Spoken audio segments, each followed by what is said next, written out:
After our report in February, we got a pile of emails begging us to continue to investigate a conservator named Sheila Gast. This letter is from a woman who says her dad is about to be kicked out of a nursing home because Gast hasn't paid his bills like she's required to. Story after story of financial and emotional heartache.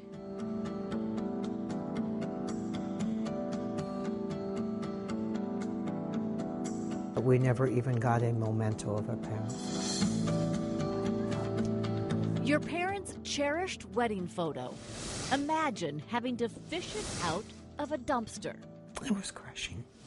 Maybe to her it was garbage, but it wasn't garbage to me. And it was in the dumpster.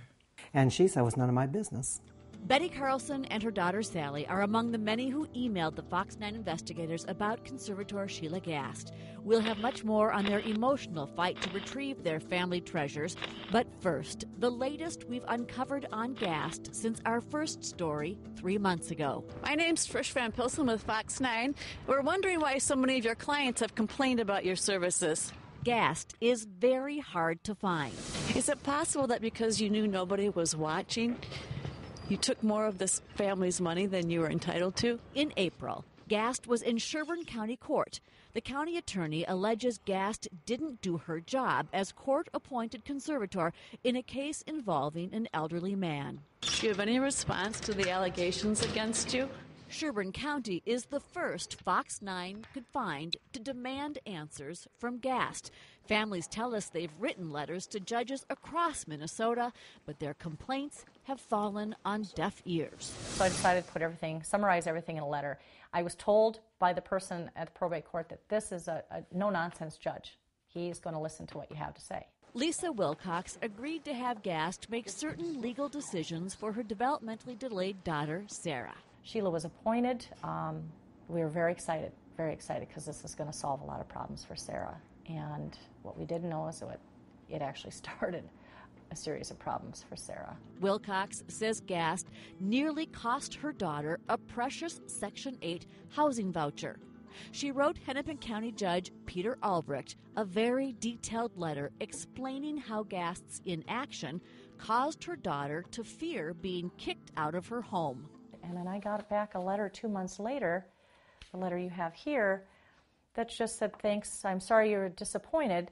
Lisa and her daughter also wrote to Fox 9. I'm just real hopeful that your investigation sheds a lot of light and more people come forward. Lawmaker Shelley Madore says more people already have. This is incredibly important, and as you know with the story you did on Sheila Gast, I've had 45 families contact me. Madore has tried to make conservators like Gast more accountable.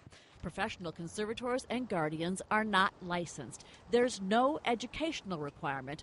All they do is file an annual report with the court. It's too much power for one person. Representative Madore passed a bill last year that required the state court administrator to convene a study group to examine the role of guardians and conservators.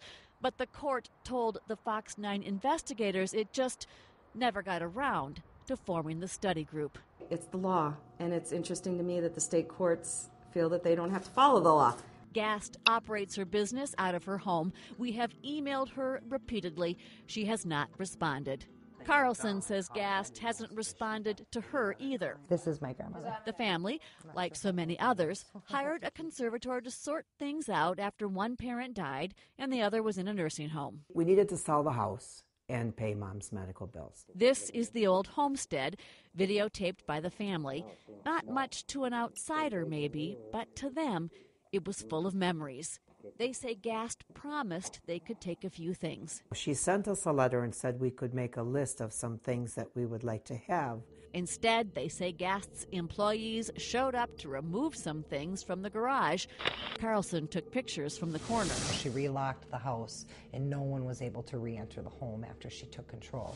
Carlson says she watched as Gast's son tossed her family's life into the dumpster. It took a couple of days. When no one was watching, this is my memento. They managed to dig the wedding picture out. The hardest day was watching the dumpsters leave because we knew that there were things in there that, she could cherish or we could cherish. What they didn't know was Gast had locked other memories in a storage shed. It took 2 years to learn about that. The owner of the storage unit let them peek inside for free, but he wants them to pay thousands of dollars in back rent they didn't even know about before they can take their memories home. Carlson wrote a Stearns County judge asking for help to get that storage locker opened, but no luck so far. There is perhaps better news for the woman who fears her dad is about to get kicked out of the nursing home because she says Gast has not paid the bills. A judge has agreed to hold a hearing next Tuesday. The Fox 9 investigators will be there. For the Fox 9 investigators, I'm Trish Van Pilsum.